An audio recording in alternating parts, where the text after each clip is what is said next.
Nancy Pelosi sent me to a federal prison.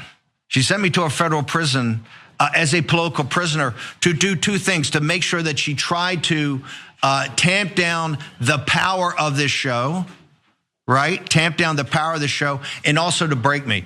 Nancy Pelosi, take out your number 2 pencil and write this down. This show has never been more powerful. The voices behind it have never been more powerful. The audience has never been more powerful. And we're going to deliver a knockout blow to your progressive insanity on 5 November. And then we're going to secure the deal after that. And number 2, the 4 months in federal prison not only didn't break me, it empowered me.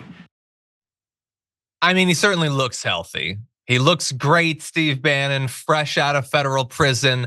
That, to be clear, he was not sent to by Nancy Pelosi. He was sent to because of his own decision not to comply with the request to interview with the January 6th committee. He knew what the consequences would be. He liked the idea that he was thumbing his nose at this investigation. And so he wanted the cred. I'm a tough guy. I'm not going to bow down to you. And now all of a sudden he's a political prisoner because he made that choice.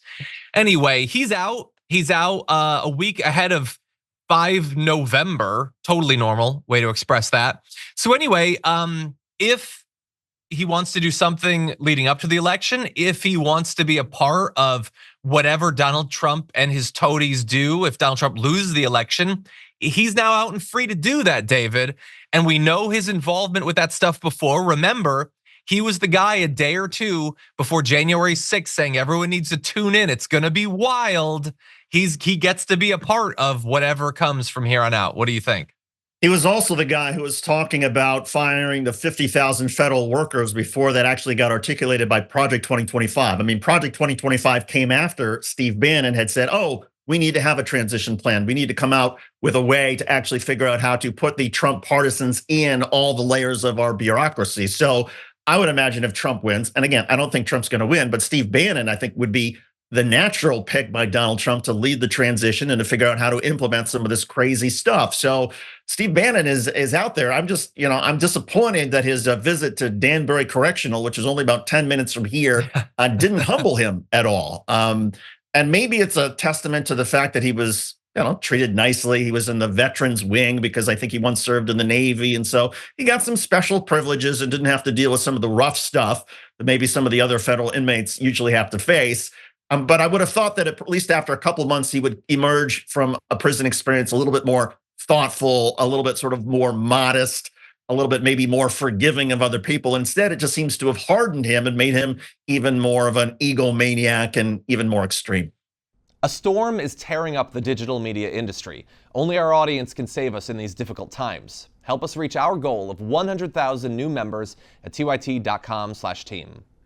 Yeah, I agree with your interpretation. My fear is recidivism, I think, but anyway, we'll see what he ends up doing in terms of the election. We do know that there is a chance of more time in prison, though, because he's out now, but he is scheduled to appear in a New York City court on December 9th. Sorry, 9 December. He stands accused of bilking donors who sent their cash to the group We Built the Wall that claimed it was dedicated to fulfilling one of Trump's campaign promises. To be clear, Trump's campaign promise was not to have American donors build the wall, it was to have the Mexicans build the wall, to be clear. But anyway, the construction of the border wall was its goal. He faces up to 15 years in prison if he's convicted on conspiracy, fraud, and money laundering charges. He has pleaded not guilty. And I just want to remind everyone of this, because when you hear him say, our war room Bannon is the most powerful in our voices and our audience, and he does have an audience. He has a big audience. For someone who has literally never had 1 ounce of charisma, he has a shockingly big audience. And it is strange to me that he has this audience, considering that he robbed Trump donors of money they wanted to use to build a wall.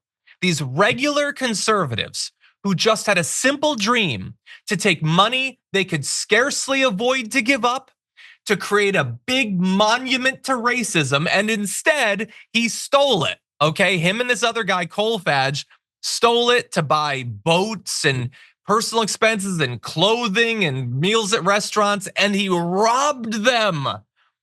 And they don't care. They do not seem to care about the fact that he did this, that he participated in this massive scam, this massive con of them on an area where they care the most about, the building of a wall. And I don't know how strong the case is. I don't know if he'll end up spending any time in prison as a result of it. If he does, again, I don't know how he's gonna pitch it as Nancy Pelosi making him a political prisoner, but I have no doubt that he will present himself as the victim if he does end up going back to prison. I don't know if you followed this at all, David, that case. A little bit. I mean, in New York, though, I do know that prior convictions mean that there's a certain minimum you get if you're convicted again. So if he does get convicted in the second case, he's not going to be in just for 4 months. He'll be in, I think it's something like at least 2 years. So this is, real stuff. This is serious stuff. And good luck with that show when you're in a New York prison. Yeah, I guess so. We're just gonna have a series of Republican Congress people filling in for him for the next 2 years. Certainly, they've got nothing else better to do with their time.